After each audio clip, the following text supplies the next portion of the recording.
Mayong gabi mga idol.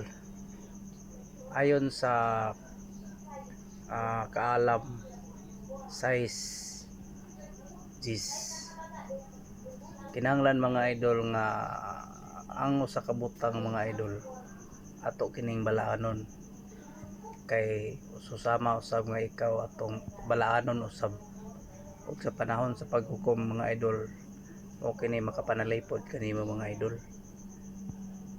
Yan ang makita mga idol sa kaalam 6 verse 10.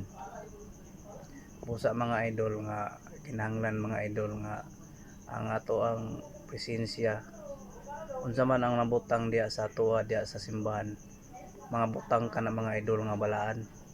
Susama sab diya sa giingon sa kaalam verse 6 to versikulo 6 10 nga ang mga butang atong balaanon o kita usab nga nagbuhat nini balaanon usab mga idol.